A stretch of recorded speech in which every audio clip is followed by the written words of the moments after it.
What do you do to take care of yourself? Welcome to the Unfiltered Healing Podcast with Dr. Rachel Hamill. I ain't Dr. Phil. I'll truly help you heal your mind. Connect with alternative medicine innovators that will challenge and empower you. It has the potential to change your whole life. Create natural balance for both your body and mind. Your health is very important. All while uncovering the truth behind modern medicine. This is crucial. It's raw, it's real, and it's unfiltered. Here's your host, Dr. Rachel. All right. Well, Karen, we are so excited to have you on the podcast today. Welcome to the Unfiltered Healing Podcast. Thank you for having me. I'm in your beautiful state, by the way. Obviously, this accent doesn't match California, but I'm in Palm Desert. Is that right? Yes. In the Coachella Valley. Yes. And I'm on a golf course. I think we're on hole number 13. Wow. Yeah. So hopefully I won't get hit. No balls will be coming over me. Yeah, that's a beautiful background for those that are not watching the video. It's very beautiful. So I'm jealous of where you're at right now. Thank you. But we're so excited to have you on today and really about this topic, which is just like many of the topics that I do, it's just so needed, especially the past few years for people. So yes, we met at a women's conference because you were a speaker there. And you were speaking specifically on the topic of overcoming fear in your personal life and strategies that have led you to be an overcomer of a programmed brain of fear. And, you know, I know specifically in the health field that I work in, fear is just such a huge toxic emotion that causes a myriad of different health effects. You know, our typical medical system is run off of fear. That's how they work. You're exactly right. So, you know, and that causes so many people to make quick decisions based on how that system is set up. So yes, before we begin, for those who may not know you, would you mind just giving a little bit of an introduction of yourself and specifically how God led you to speak about this topic in particular? Sure. So my name is Karen Shackelford, the name to be these days, Karen. Anyway, I am almost 60. I'll be 60 this year. I have 3 kids and 2 grandbabies and 1 on the way. I live in Texas. I do almost every other year I do an online Bible study called Battlefield of the Mind. So I'm kind of more known for maybe doing spiritual warfare. And I think today's topic will lend itself for that. But how I would talk about this is just, I'm nobody famous. I'm just an overcomer of fear. That really started, I wrote down some notes just so I wouldn't forget, because I have such a history of fear. And, I guess I'll just kind of go ahead and jump right into it. Just when you, at some point, if you don't face fear, I mean, your life begins to be so small. And that's really what was happening. Is I was, my true identity, obviously, I'm a Christian and I'm a believer that God doesn't give us a spirit of fear but of love and power and a sound mind. And I think when you're under fear, a lot of times you're thinking that God made you as a fearful person, or you think that's your personality. And so as I was growing up, just starting from a little age, from being a little youngster, and that's really when all this kind of starts, is it can be a word that's triggered, spoken over you. It could be a diagnosis that's been given to you. It could be anybody that anything that it's like a soul wound, and it just comes in and it takes residence if you aren't able to take that thought captive. And as a believer, what Jesus says is to take every thought captive unto the obedience of Christ. And what that means is that we were not made to kind of take in every thought and let it like sit and light up. What we're made to do is we've been given a mind that's smart and intellectual and intelligent, and we can make our own choices. And God gave us free will to be able to make choices. And so it's our job to kind of figure out where these thoughts are coming from. Is this a thought I'm going to hold on to? We actually have control. That's the greatest thing about this, is the freedom that you realize I am not fear. I'm not stuck with a lifetime of fear. I don't have a personality of fear. Basically, what has happened is you just haven't been sifting your thoughts, and I know you were at the talk, but I have a little sifter. So I really wanted to bring that. But anyway, if you'll just think of a sifter, putting your thoughts in whenever you get a thought, you really need to sift it. And I think one of the most basic things, and I think that most people, even if you're not a believer, I think you probably would be able to discern in most situations whether that thought is coming from, there's thoughts come from three different places. And I think this is really important. So if you're taking notes, I think if you get this typically is the freedom point that is being made, is that you have your own thoughts, and our own thoughts really don't go very deep. They're very much like, I like your glasses. I love to eat chocolate ice cream. Pink is my favorite color. He's a cute guy. I mean, those kinds of things. That's really more of our own thoughts. And you can see they don't get very deep. Yeah. The other reside either in God's category, or there is an enemy. And we call that Satan, or, the demonic realm. So we've got kind of more like the good and the bad, if you per se, or light and dark. And if you learn how to discern which voice is speaking, you can discern which one you should keep and which one you should not keep. And so when you are thinking and a thought comes in, you are to sift it. You are to put it in the sifter, and you're to ask yourself, where did this thought come from? And if it comes from God, which would mean, does it bring light? Does it bring life? Is it encouraging? Does it move you toward goodness, or the light? Does it move you in ways that are beneficial? And even conviction. So conviction isn't a negative thing. When we're convicted of something, that's really the Holy Spirit in us telling us that's really not a good thing. That doesn't mean that didn't come from God. It's the conviction is total opposite of condemnation. So those are two terms you're going to want to identify. Is whenever a thought comes, is it convicting? So conviction would mean it would drive you toward the Lord, would drive you to maybe you blew up at your husband. So it would allow you to realize, you know what, I was out of line. I'm feeling convicted. I'm feeling like I need to go apologize to him, and make things straight. That's conviction. Condemnation is from the other kingdom, and it is more like you're no good. It makes you feel bad about yourself. It brings shame. It brings guilt. It brings an unpleasant, it even might make you feel sick.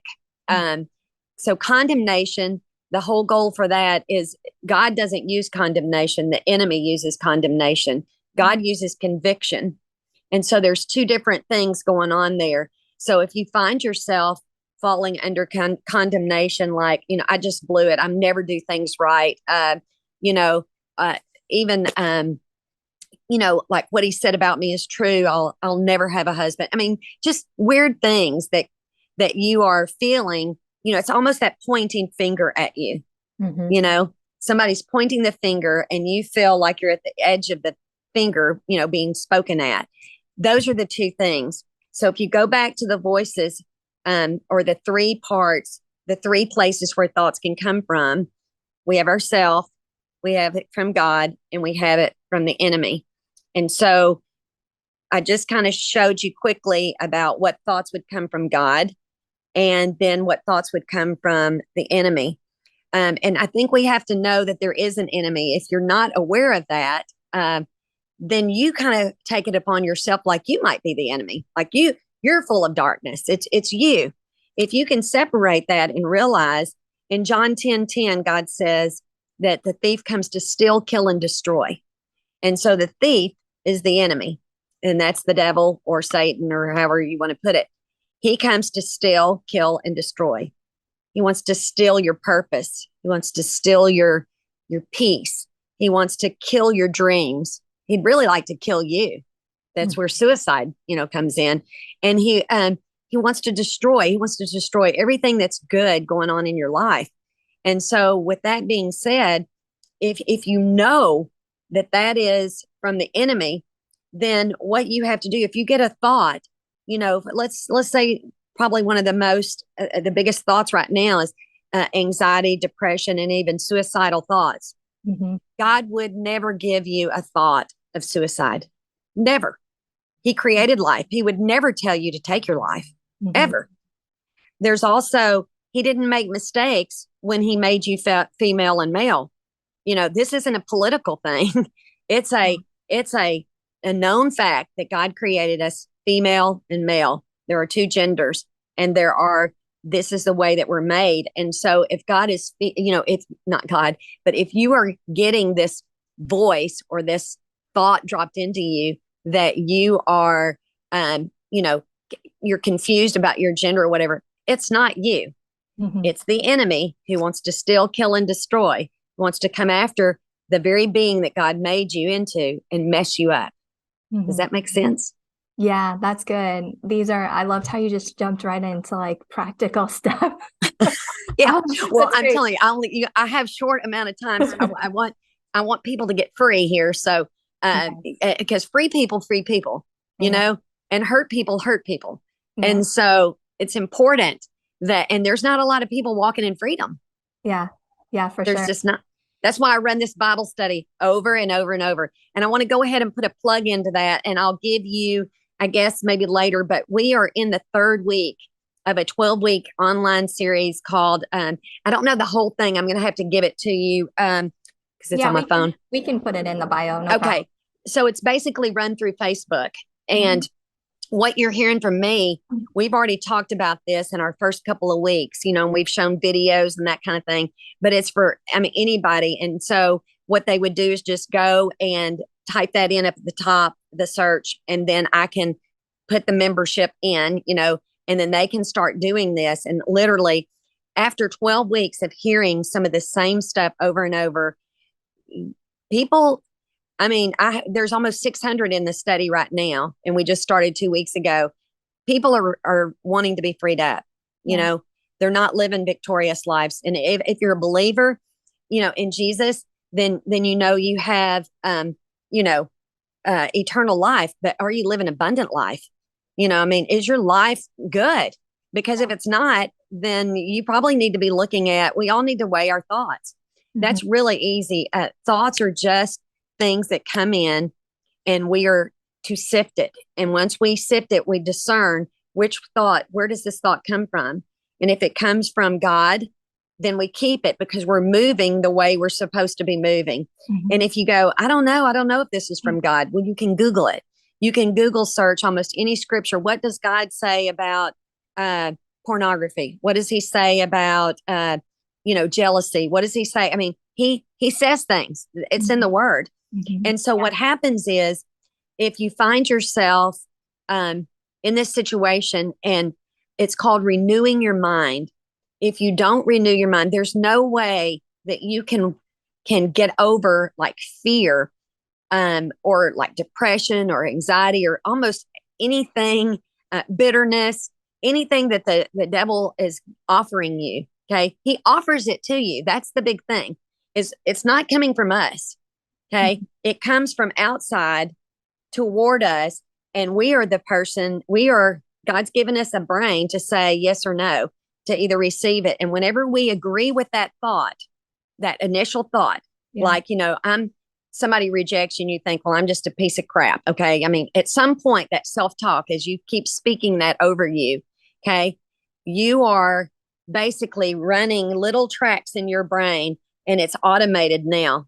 And it's just, that's your go-to thought. So if you're at that place where you feel like I can't shake this, most of that is because you haven't stopped and renewed it. You've come in agreement with it for so long.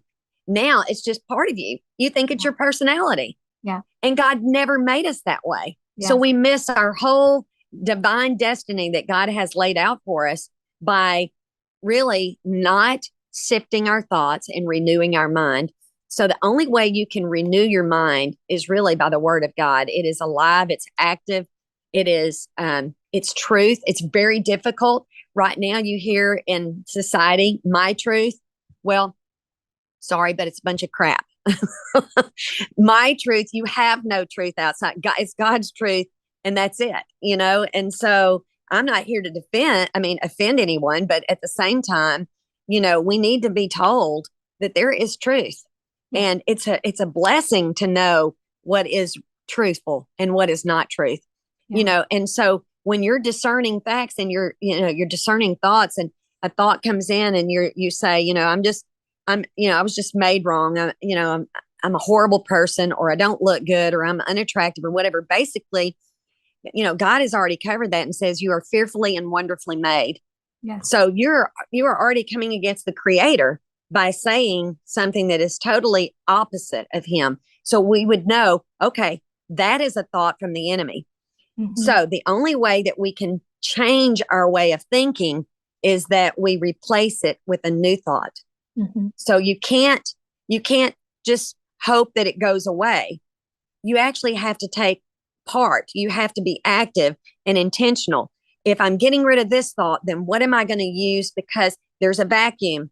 Okay. The enemy will always look for the vacuum where your space is open, what doors you have left open to your soul to come after. Mm-hmm. He is prowling. Mm-hmm. Mm-hmm. And so if you know that, you are able to defend yourself. And the main thing is to sift your thoughts. And if it's from God, you keep it. Yes. And if it's not from God, you replace it.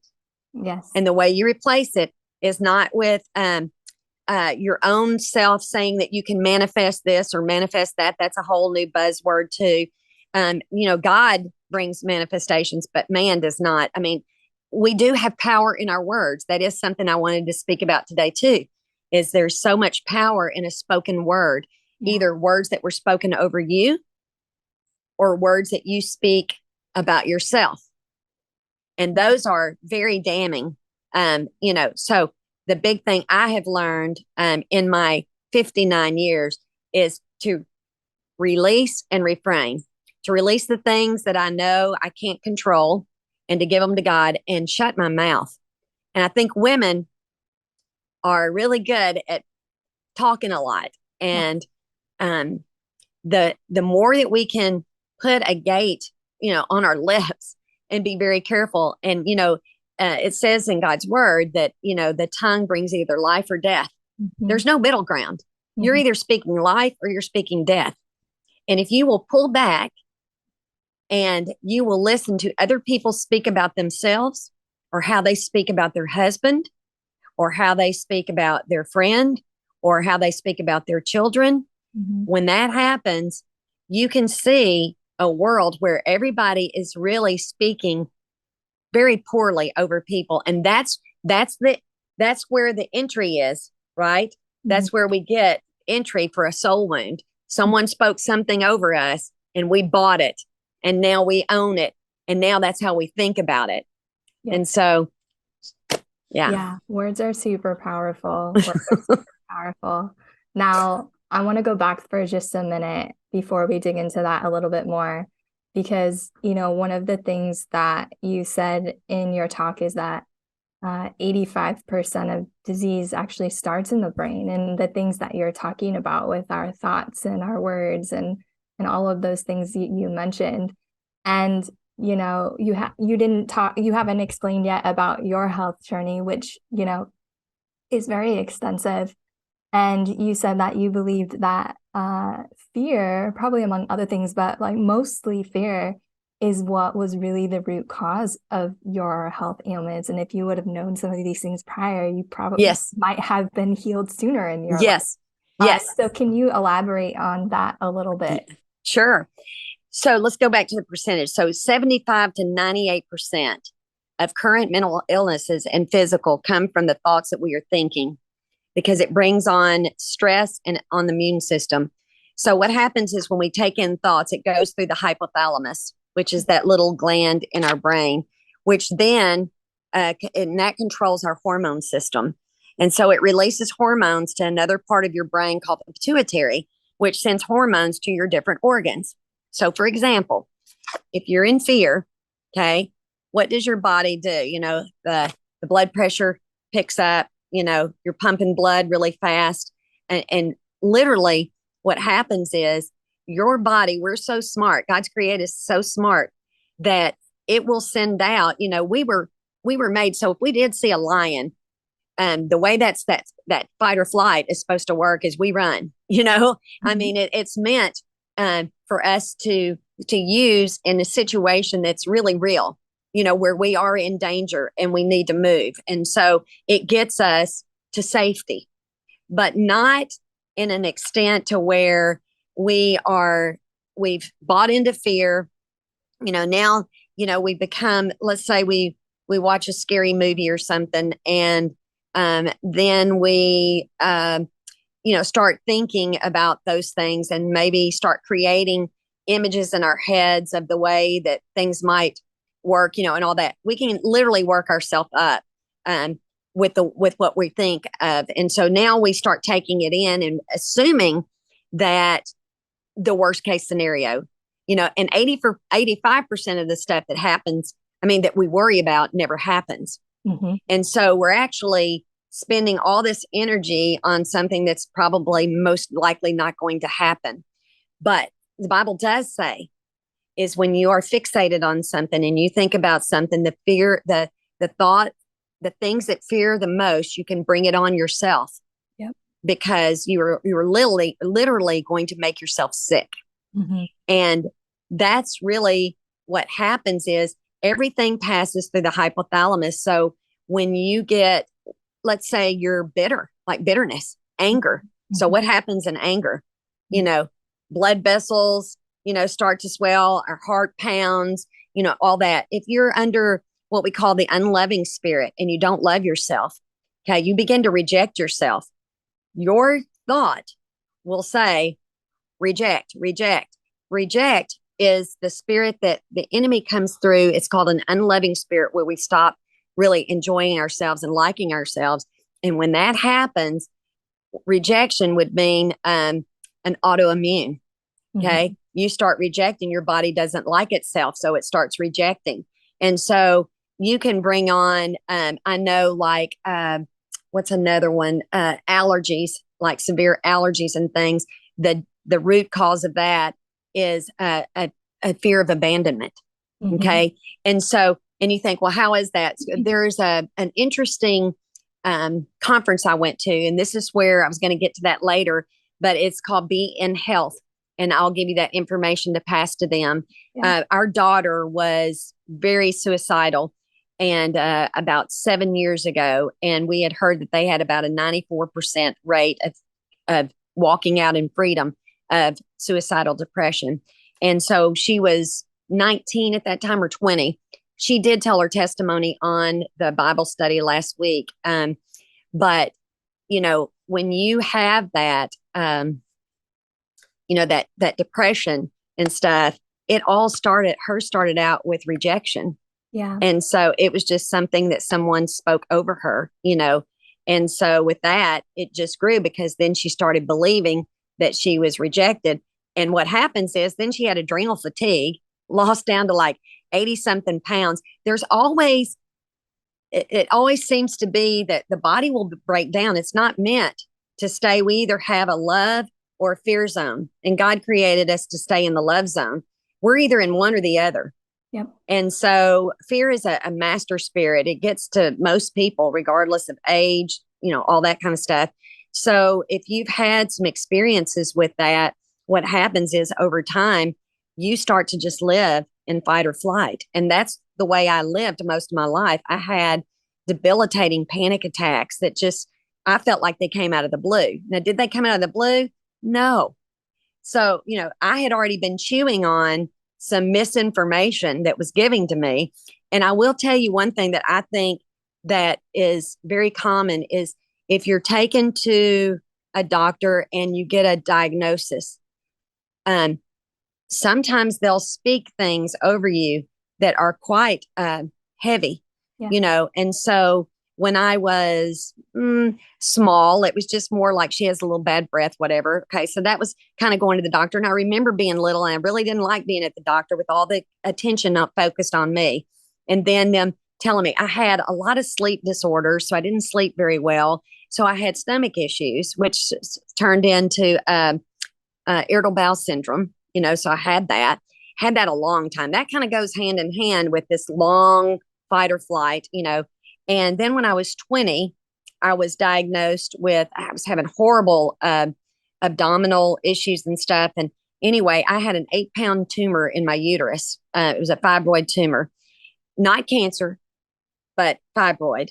And so I had that taken out and got down to like 80 something pounds. But while I was in there, the doctor spoke, she may not ever have kids.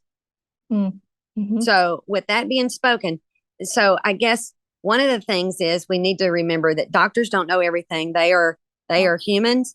They do their best, but, and I think they're used to, shooting straight, but, on the other side, remember we have an enemy that would like to take the doctor's words, twist it, distort it, and make you feel like you're dying or things are worse. Yeah. So a lot of stuff that was said over me when I was 20 something was stuck with me. And so then it started creating this fear of going to the doctor, fear of even seeing a white coat, fear of hospitals, fear of needles, fear of, all this. So then I started really focusing on what if I ever got cancer? I could never do it. Okay. So I just was hyper focused on that. Got about 31, had a horrible time with pregnancy. And I really, and it was all the horrible part was it wasn't after the baby. It was while I was pregnant with the baby. And I felt really guilty and ashamed. But at the same time, I really felt bad. And I felt like one of the things, I'm going to scoot in the shade just a little bit. One of the things that I came about thinking is that I was going to be a horrible mother because, no mother would want. So I started buying into all this. I had no tools. No one had told me about my thoughts. And if I would have captured those at that point, I don't think I would have registered. If you see my life on a number line and all the major things that happen, everything is around the spirit of infirmity, of being sick. Yeah. It's just being sick. And fear is the dominant part of that. And I talked to a lot of people who seem to have this same issue. And I will say, after a blowout at 31 with, a lot of I was debilitated. I couldn't drive for like 2 years. I was having massive panic attacks. Did not know what to do with that. Once the estrogen and all that stuff started leveling out, I got better, but I didn't really realize I really had way too much estrogen. My issue was by the time I was 42, I was diagnosed with stage 3 breast cancer. And with that whole situation, I had 16 rounds of chemo, 35 rounds of radiation, 9 surgeries, 5 years of being on drugs. I had 27 lymph nodes taken out. I mean, you name it, it happened. But in the middle of that, something clicked. And I remember, one of the pep talks my husband gave me, which was amazing, is when we went in, I really felt like if it's stage 1, I can handle it. But if it's anything, like 3 and beyond, that's on the other side of cancer. I just don't know if I can do that. And sure enough, I was diagnosed at 3B. And so I had it in both breasts. And anyway, it took me 2.5 years to get over that. And we had a 6-year-old, a 9-year-old, and a 12-year-old at that time. But God showed up. And it's so interesting because all the things that you think you can't do, you start to rise up and realize, man, you know what? I can do a lot more than I thought I could. Not that I would ever want to do that again. But one of the things about it is that God has made us where we can handle things that we have no clue. I just don't think we're supposed to be borrowing trouble for tomorrow and, thinking that we're going to have stuff because we bring it on. Like I said, we bring on things. I don't know if I would have had breast cancer. Maybe I would have, but if I I just don't think it would have been stage 3. I don't think I would have. I just had been in fight or flight for so long, you know, and cancer was just the dreaded word. And, even with that, I had all these fears about, being sick, dying and all that. But there was some kind of shift that happened. And, my husband was one that really helped me realize that, man can say that they're doctors and they operate off of numbers and, that kind of thing, but they're not all powerful and knowing. And so God didn't change. He was still on the throne and still taking care of me. So I kind of wrapped my head around that. And literally I did cancer probably better than most people do life. There was something that kicked in me. And I hadn't gotten any kind of tools yet, but God was priming me. And then when our daughter came along and had the depression, we went to Be in Health. And when I sat there, I started realizing, my gosh, I have let every thought come into my head. I have not sifted it. I just used to think I'm a fearful person. I'll just embrace it. No, we don't embrace fear. We don't embrace self-pity or bitterness or a rejection. That's not us. That's not our personality. Yeah, it's not. Absolutely. Now, everybody is a little bit different, obviously, as far as how long it may take them to overcome some of these processes. Like you said, it was something, you saw once you were enlightened, that it started even very early on in your life and maybe even through your family. So Yes. how long, and we're still always a work in progress, right? Yes. Amen. What was kind of like your specific timeline of how long it took you to really get that transition and begin to really, be more excellent at taking those thoughts captive? What was that process like for you? Honestly, it was like some of it was overnight. I mean, some of it because I just felt like, it may have been that the Lord had been priming me through the cancer stuff. And I felt, like, I don't know, I was just starting to kind of realize a lot of things that main thing is I can, God's equipped me to handle things. I am not as fragile as I thought, I mean, all these self-talk, these things about, I don't think I could handle cancer or anything. Doing that kind of gave me a little more, I guess you'd say, gumption. And a little more fight, as you would say. But when I went there and they started talking about fear and about panic and all that, literally that week, that it's a pretty intense week. So I worked very hard, intentionally going back in time, looking at, there's a circle, and we worked through those there. It's called the anatomy of a stronghold. And I'm not sure that I showed y'all that, but, it's 4 parts. And basically that first part is a soul wound. Who hurt you? What did they say? And it could be anything like, your hips are big, or you're kind of a loud mouth, or you're not very good in school, or we don't like you. Or it could be something devastating like someone touching you where they weren't supposed to. I mean, anything that is an owie to you that you won't forget, that's a soul wound.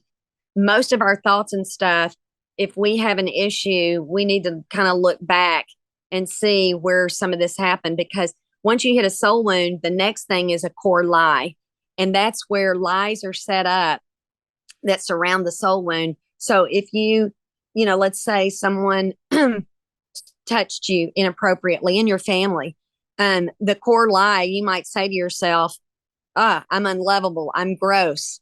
Nobody's going to want me after this, or whatever. So you begin to feed yourself with lies. And remember, it's not yourself. Yeah. The enemy is coming after you. He knows what has happened.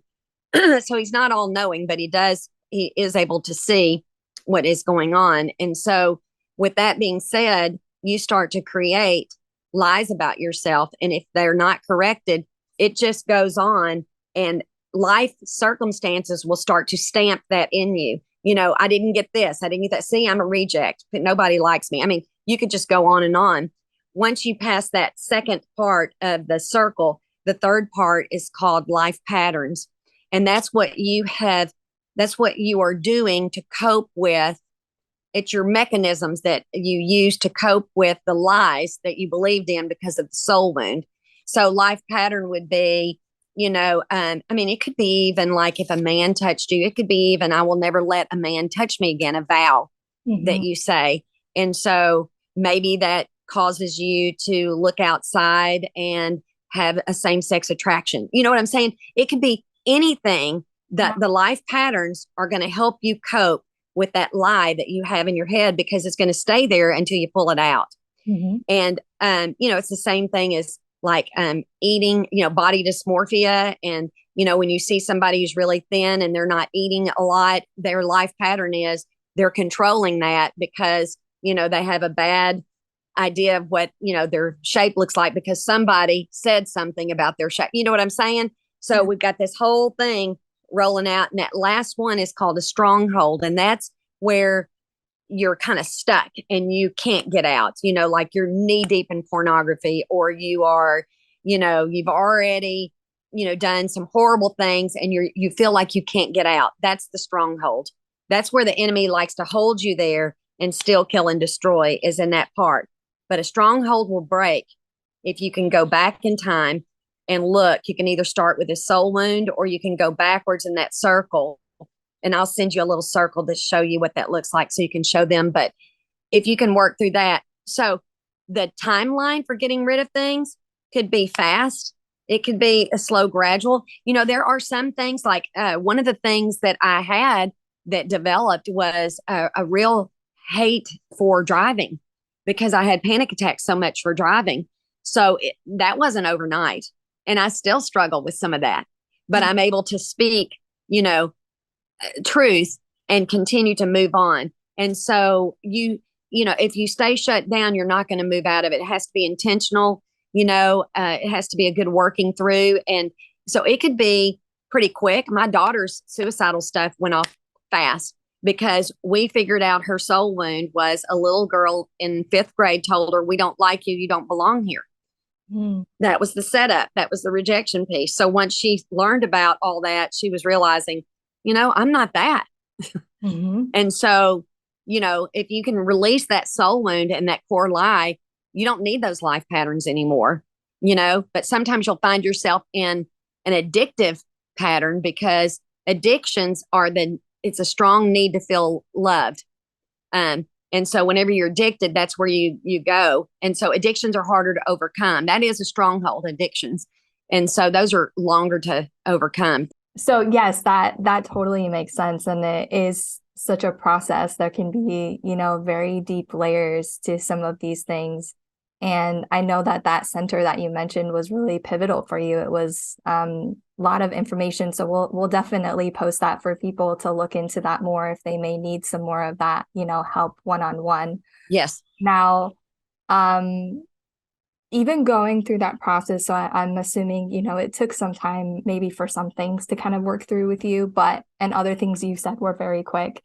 Do you have some things like even currently that, maybe some habits or things that you've kind of taken all of that information or taken some of those strategies? Are there things, that you do currently or you go through currently now? And, as we get more excellent in this, it becomes easier. Once you captivate your thoughts, it becomes easier process for sure. But it's still something that we have to be mindful and cognizant. Always. Yeah. Always. Because if we leave an open door, it's open, it takes. So we have to be intentional. But yeah, I think one of the things is, it gets easier because it's not like if you start thinking about it, you think, oh my gosh, that sounds horrible, laborious. Like I'm going to have to think about, well, it is not horrible. It's actually going to give you freedom. Yeah. So if you'll start doing that, over time, you'll start to put it, I guess this is a good phrase, but put it in the win column. You'll come over. There's a lot of things that I'm not scared of anymore. And I also am smart about, if I used to be scared of the boogeyman and I was scared of, like when I was growing up, my dad traveled a lot. And so we were left at home a lot. So staying by myself or staying by myself. And even with my mom's, because my mom was so fearful, She modeled that for me, and she also had people in her family that were generationally fearful. You can pass it down to the third and fourth generation. And I guess I'm speaking to moms there. If you're a mom and you parent out of fear, you literally are putting fear on your kids. Yeah. And, we can't be perfect. We know that. And if let's say you feel, oh my gosh, I've been doing that. Okay, that's fine. No shame, no guilt, no condemnation. It's just now that you're aware of that, stop speaking it and stop living it and start getting intentional about getting rid of fear. Because once you get yourself well, your kids will benefit. And so will your husband. It's interesting because leading this study, it always shows that we kind of come for somebody else sometimes and say, we just want our kids, he's a rebel now, blah, blah, blah. But, a lot of times if we just fix ourselves, we are going to actually radically change our family by just changing us. And so it starts with us. But going back to the process, yes, there's some things I've got in a win column that I really haven't looked back, but I'm also smarter about what I choose to watch, what I choose to see. But one of the things that's ongoing is my husband travels a lot, and that is not my favorite thing. And we built a home out in an area, we live on some land in Texas with some longhorns and all that. So we're out in the, middle of kind of darkness per se. Sure. Now, so do I feel 100% comfortable being there? No. Is it a thing that I love to do? No. But I'm not debilitated in the fact that I used to run after my husband who was backing up out of the driveway and say, don't leave me. Mm-hmm. You know what I mean? And it just wasn't, he didn't have the ability to say, okay, I'm not going to leave. Mm-hmm. But, I've come a long way from that, and I'm still working through some of that. Yeah. But for that part, it's, knowing that, renewing my mind about I am safe, God's got me. And I'll either listen to some worship music to kind of, help me out there, or I'll be praying. But I just know that there are some things sometimes I don't feel great driving, and I'll just get my stuff back together. So, I would say, I had so many fears, and I think I showed that when I was speaking at Awaken Church, but I had layers and layers, because what happens if you don't deal with fear, it layers itself, because it's fear of this, fear of that, fear of this. It's all what if situations. It's always forecasted in the future. Fear is. Mm-hmm. Okay. And so it's all the what ifs. And so, with that, if you learn how all this works, you can start putting some things in the win column, and you can start walking in victory and actually just get peace.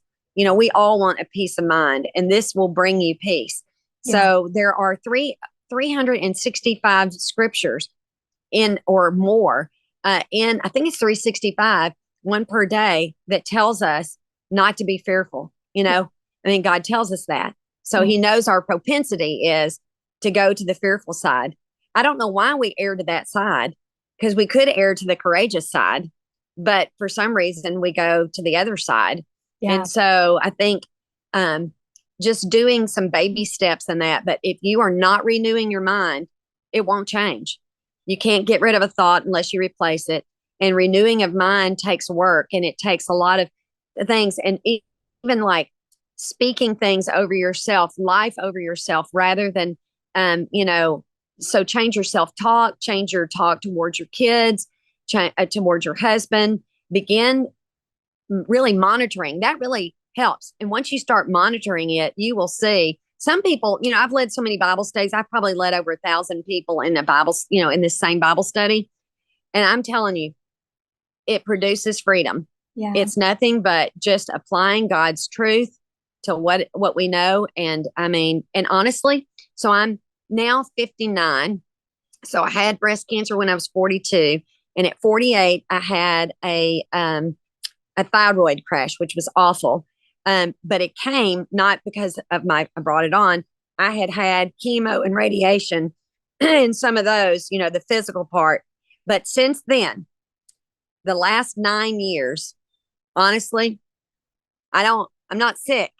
If you looked on my timeline, I don't have anything going on. Yeah. And it feels great. It feels amazing to have freedom that I don't feel bad. And irritable bowel syndrome is nothing but a thing. I mean, I hadn't had that. I don't have it, any of that.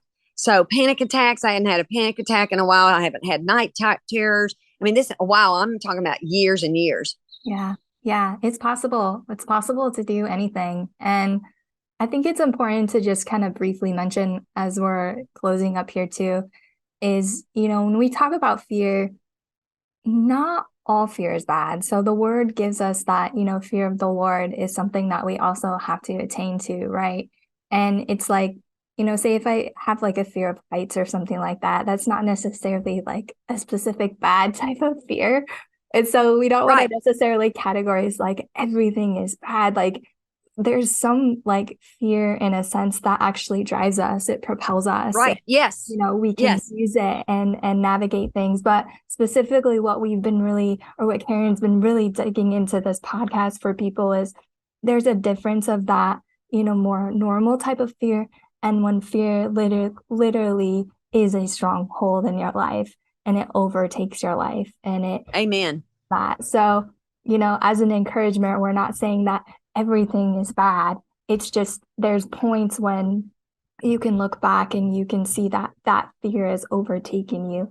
And these are the principles and structures that we're trying to give people is when you're into that realm of it, there is freedom and there are things, but like you said in your talk, when the steps of overcoming fear is you have to do uncomfortable things.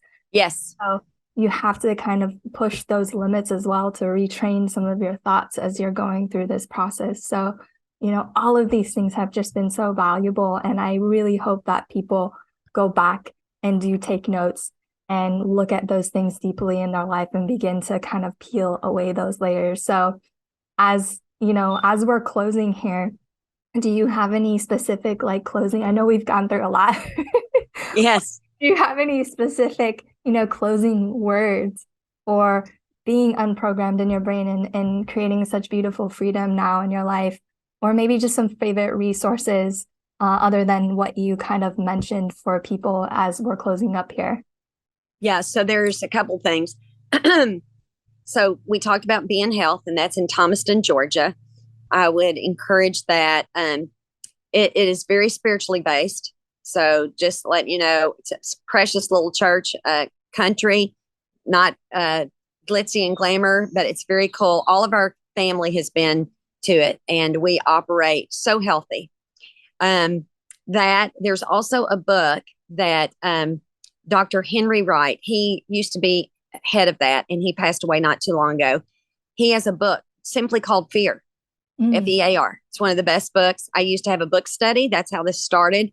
I called like 8 of my friends who I knew had lots of fear, and we are the ones now leading this Bible study together. And this was like 12 years ago, and we are radical souls. You know what I mean? So I love that, seeing the mamas do that. So that's called Fear, and it's by Henry Wright. Another thing is when you're reprogramming your brain, worship music does something to the brain that nothing else. You tap into your highest ability of thinking, thought processes when you are praying. And worship will bring you closer to God, and the enemy does not like to be around you when you are in worship mode. Reading scripture will also drive you to the places to truth. Also, I think the main thing is that focus on you rather than the people around you, because when you get free, other people get free. It's a domino effect. And I think right now our world is in dire need of people who have freedom, So when we see someone who's out, and they're on a shooting spree, let's say we see that and we think, well, gosh, I thought he was, he would have never, I would have never thought he would be like that. Well, remember, that didn't start overnight. Yeah. Little by little, the enemy will get you to agree to certain things. And that's why people get to the point of suicide and all that. It's not an original thought. The original thought started with the enemy. You adopted it as yours, and then you continue on with that. So when you get far out, if you're not monitoring and sifting your thoughts, you can get so far out that you're not recognizable. And so we just don't want to do that. And so now that you know the truth, you can work. I mean, it's a great thing to realize you have the ability to choose, Yeah. Amen. And then also the other thing is I would encourage people to do the Bible study. They'll be about 2.5 weeks behind, but it's fascinating. And we have so many live women and mainly women who are going to go through and talk about the stuff that we're talking about. I mean, like a lot. So, yeah. Yes, we'll plug that for people to be able to have access to that as well. Yeah. And awesome. Well, we thank you so much. We know you're super busy. Your husband's super busy. You guys have so much going on. So it's my pleasure. I'm delighted, and I can't wait to hear fabulous stories. And if they have questions, my name's Karen Shackelford. I'm on Facebook, and they can message me through Messenger, and I'm happy to chat. Yes. Well, we thank you so much. Bless you. And thank you, all of our listeners. We will catch you guys on the next episode.